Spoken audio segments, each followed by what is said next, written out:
Comrade Rosa and Salatane. Comrade Rosa going home the better, and Comrade Rosa beat Salatane. Welcome to this week's edition of the Final Gallop. It is episode 328 and is proudly supported by the Brisbane Airport Hotels Group. This week we'll preview Golden Boom and Freedom Rally in Group 1s at Caulfield on Saturday, as well as our runners back home at Doomben. Morning, Tony. Exciting to have two runners in Group 1 races on Caulfield's Blue Diamond Stakes Day. Yeah, good morning, Claire. Good morning, everyone. Yeah, it is exciting. It's a good day, Blue Diamond Stakes Day. Some really good races on the card. We're lucky enough to be in two of the Group 1s. Neither of them which are weak, No. which none are. But it will be a really good day's racing and super excited to have two nice horses down there. A quick reflection on last week. It was good to see Tenzing return to the winner's stall at Eagle Farm. Yeah, he was brilliant, Tenzing. He's really come back this prep as I think the best he's been since we've had him. He's been a nice consistent performer for the stable, but I think this is really the preparation that can take him. Can be his best prep anyway since we've had him. So he was really good on a day. It was a bit of an up and down day. There was a few others there possibly could have won, and just one of those sort of days at the race. It was a very hot, humid February day last Saturday. So onwards and upwards to a big card at Doomben and Caulfield this weekend. Okay, firstly we'll start our preview for Saturday down at Caulfield. The rail will be in the 4 metre position. The track is currently a good 4 with a sunny and very hot day forecast. Yeah, weather's a bit crazy down there. Yeah. Definitely changing between. It's like cold one day, really hot the next. Caulfield will normally firms right up. They're putting a lot of irrigation on, which they will do right up until race day, I'm sure. However, the Futurity could change shape. There are a few there that are touting they won't run if the track gets to a good 3, which I'd imagine it will do, and I'd say to get to a good 3 pretty early in the card. Okay. The Futurity is race 7 and it is over 1400 metres, and we'll have Freedom Rally in this 59 kilos. Jai McNeil rides, barrier 4. He's currently paying $41 to win and $7 for the place. He's coming off an 8th in the Group 1 or first up at the same track and trip, but he did finish off strongly. Yeah, his run was good late. Once he got onto his right leg into the straight and he finished off, he was good. When they sprinted down the side into the corner there, he'd really come off the bridle, which he can do. Yeah. And he just struggled a little bit, but once he balanced up, he ran through the line nicely. His run was better than what it probably looked on face value.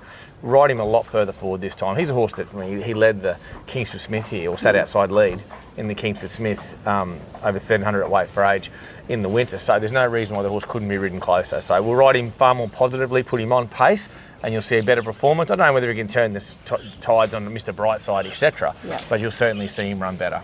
Okay, then we go to race 9, which is the Group 1 Oakleigh Plate over the 1100 metres. The race she came second with Spirit of Boom back in 2014. This year we'll have Golden Boom in the race. He'll carry 55 kilos with Damien Lane riding from barrier 13. He's paying $26 to win and $7 for the place. Last start was a fighting winner of the listed gold market on the Gold Coast. Returns to Melbourne after a hit and run second in a stakes race in the spring. As we also saw run third a year as well, when you were involved with the winner of that race, Mrs. Onassis, correct. So it's been a race we've been thereabouts without winning. Zoo Style ran a cracker when they shifted it to Sandown the other year, and he was all in front by the last 100 metres off the flying speed. Bit of similarities between this horse and probably him with the pace. I think he should be half this price. I think he's double what his real quote should be. I'm not overly concerned by the gate. You've only got the one run down the side, one corner. He's a fast horse. He's been down to Melbourne once already before, ran at Moonee Valley, showed he's up to that good level. Good sharp sprinter. He's well into his prep, but he feels brilliant.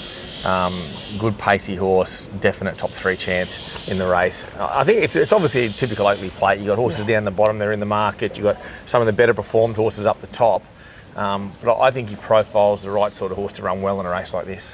Okay, now onto our preview of our runners at Doomben on Saturday. The rail will be in the 4 metre position. The track is currently a soft 5 with mostly fine conditions ahead. Yeah, it'd be a good 4, maybe get back to a 3. They got a bit of criticism the other day at Doomben, not watering, worrying about storms, etc. I don't think that'll happen again. They'll put plenty of water on this track. It'll be a good surface over there. 4 metre rail's our fairest rail at Doomben, I always say that. But it'd be a typical summer track. We do start in race 1, which is the benchmark 70 handicap over the 1110 metres. We'll have 4 runners in this. We'll start with Spirit Queen, 60.5 kilos. Vlad Jurek on board, barrier 15. Spirit Queen's paying $9.50 to win at the moment and $3 a place. She's first up on Saturday with a handy first up record and has had a jump out and a trial to get ready. Yeah, she has. She's better off a good draw in these sort of races. We'll ride her nice and quiet, she'll run on. She could have the flashing light on her as back me next time, because she will be giving them a start. She'll hit the line terrific. Okay, the second one is Deer Trail. He'll carry 58.5 kilos with Jag Guthman Chester riding barrier 6, and Deer Trail's just relaxing behind us there. He is paying $7.50 to win and $2.60 for the place. He'll be better up for his first up run and at this track and trip after a long break. Yeah, probably felt the really, really firm track too first up. So this track should have a bit more juice in. It's early in the card as well, race 1, which will suit him. Gets a lovely run just off speed, just behind the speed, and run well. Okay. Big improver. Third runner is Instagood, 56 kilos, using Emily Lang's 2 kilo claim, barrier 9. She's paying $11 to win and $3.30 for the place. She flew home from 10th spot at the 200 for third last start at the same track and trip. Problem for her is these tricky gates. She's another one. She's probably mid to back from where she's drawn. If we can just get a drag in, there is a good speed in this race, which is helpful. She'll really hit the line nicely. Perfect distance for her. Certainlycan is the fourth one, 57 kilos. Angela Jones riding barrier 7. She's paying $3.30 to win and $1.60 for the place. Returned to her best with a 4.5 length win from the front at Ipswich over the same distance last time out. We'll race on speed. Very good win the other day. Run particularly well. She's the pick of the 4 just because she maps the best. Okay. We jump down to race 4 now, which is the cutest dual prelude handicap for the 2-year-old fillies over the 1110 metres. We have 2 runners in this. We'll start with Impervious, the fat sausage, 56.5 kilos with Angela Jones riding barrier 6. She's paying $5.50 to win and $2.10 for the place.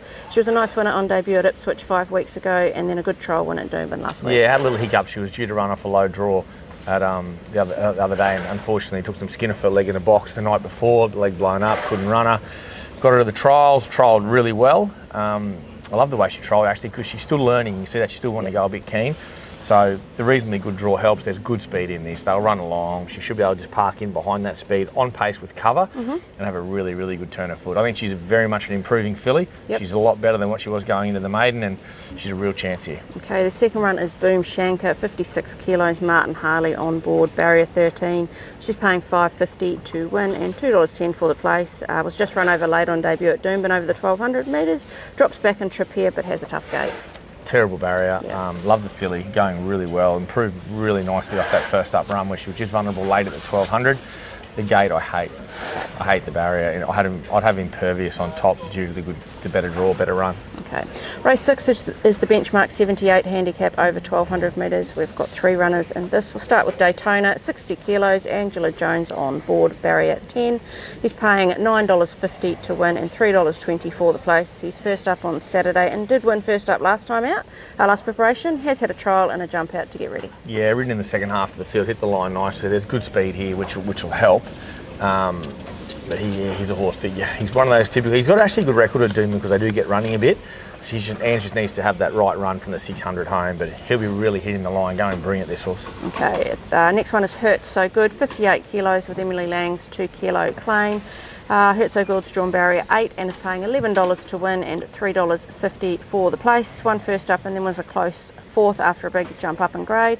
He does drop back slightly in grade here. Yeah, he just raced a bit fresh second up to me. He just jumped, he found the right spot but never relaxed in that position. I think here, if he can just relax that little bit better midfield with cover, he can be right in the finish. He's a very similar horse to Daytona. They've just got to switch off the first half of the race and be strong the second half. This race certainly has enough speed for that to occur. Both those 2 horses have very similar racing patterns, can both run really well. Okay, and the third one is Standing Order, 60 kilos, Jag Guthman Chester riding, barrier 3. He's paying $19 at the moment and $5 for the place. It was a disappointing start to his prep last month, but it was much better when he went back to the trials last week. Much better at the trials. Had to reset with him. Things weren't going right. Feels a lot better horse. This will be his best run this prep. Don't know which one I got on top there. I'm going to sit on the fence, but you'll see a lot better Standing Order, I know that. Okay. Race 7 is the cutest dual prelude handicap for the 3-year-olds over the 1110 metres. We have Surprise Honey running in this with 56.5 kilos. Emily Lang will ride and she will jump from barrier 11. She's paying $4.20 to win and $1.85 for the place. Deserved winner last start at Doomben over the 1200 and does drop back a little bit in trip here though. She's got to ride a race here. Sit and steer the other day off the low draw, just lobbing behind them. This is trickier, but there is good pressure in this race. They'll run along at a good speed. She's got lovely gate speed herself. She'll bounce out, find a position, hopefully just on the back of that speed with cover. If we can find the right spot, which we will require that little bit of luck, if we find the right spot, she's certainly going good enough to win. She's a really nice filly, this, and I'm happy to take on the favourite with her. Okay.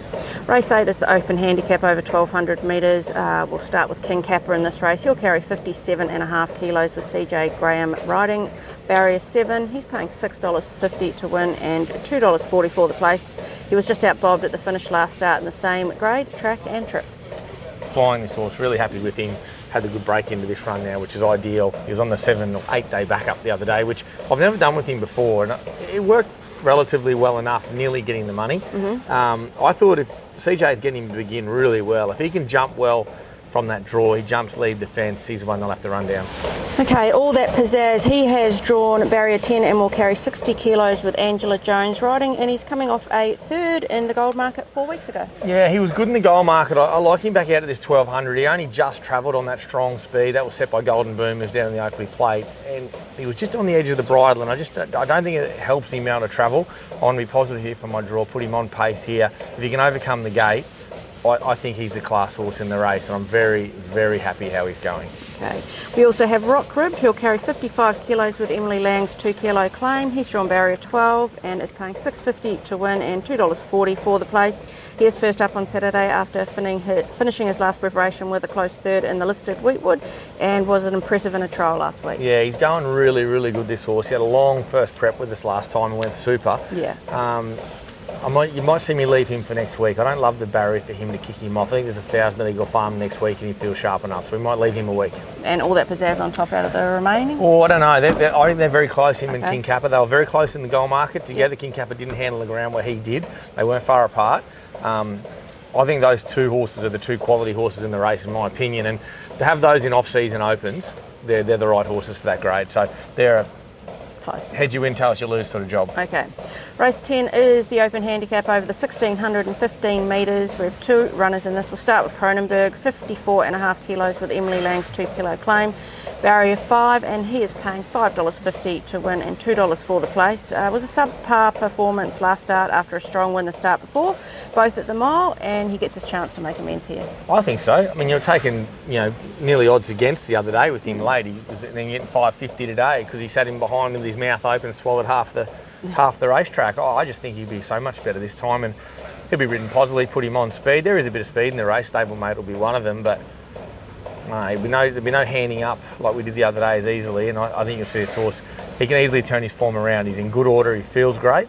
You can see him run really well. Okay, the other runner we have is Devastate, 54 kilos, Angela Jones on board, barrier 3, and he's paying $2.50 to win and $1.40 for the place. Just out fought last week at Eagle Farm over the 1,400 on the 1 week back up and up to the mile. We probably should up the tempo ourselves last week rather than wait for the winner to get the jump on us, but he's raced really well. My query with him is always, I think he wants cut in the ground. Will he get that? Will we get showers? I mean, Queensland, February, who knows? We might. If we do, he comes right into it. He's short price favourite and he can run well. And he's a I think it was a 10 or a 12 day turnaround when he won that Group 3 in New Zealand. Mm-hmm. So that's why I was keen enough to try the backup with him.